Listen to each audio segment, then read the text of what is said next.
Hi, have you heard of spiritual bypassing? It's something that's just so commonplace for all of us, in my experience, where we have experiences of maybe love, connection, peace, flow, ease, and there's a sense of, oh, I like that. I want to stay there, or I want more of that.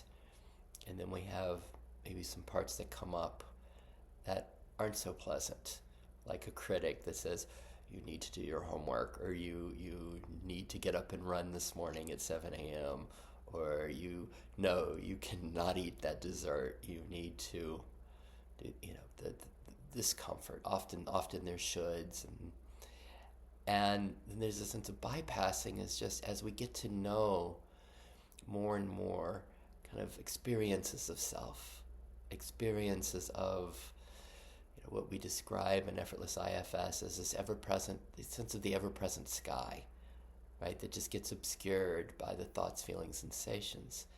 But as we get to have more taste of the peace, the love, the causeless okayness, the flow, it's like, oh, I like that. I want more of that.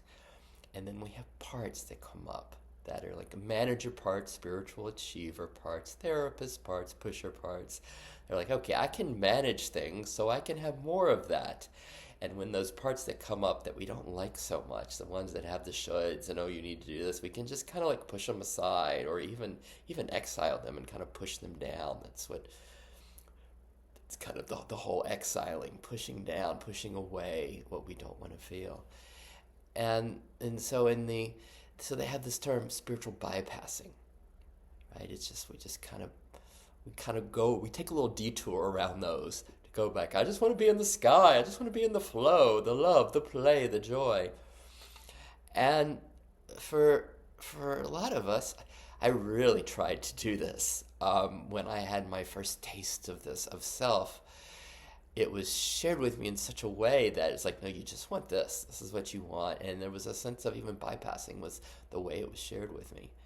And it was fascinating. After a number of years of this, my parts, my system started to revolt. And it was like, no, we're not just going to open up into this.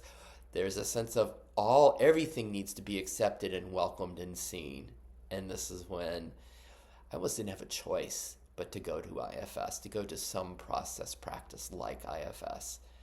And this is one of the reasons I love what we do. Because, Dick Schwartz will speak of it as the inner bodhisattva, meaning it's a Buddhist term for we're not going to bliss until all parts are welcomed. All parts are healed. Everything has come home.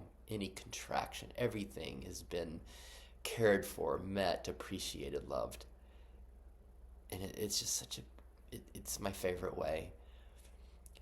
And when we play the game that way, eventually we just get the system, we get excited about anything that hasn't been met yet. And so instead of going around, there's a sense of, you'll often hear me speak of Rumi's guest house, a sense of welcoming the guests that arrive, that come and go. There's just a sense of welcoming everything that's here. And then in an embodied way, we get to know the pervasive self, the beingness, in an inclusive way that includes and welcomes everything. See you later.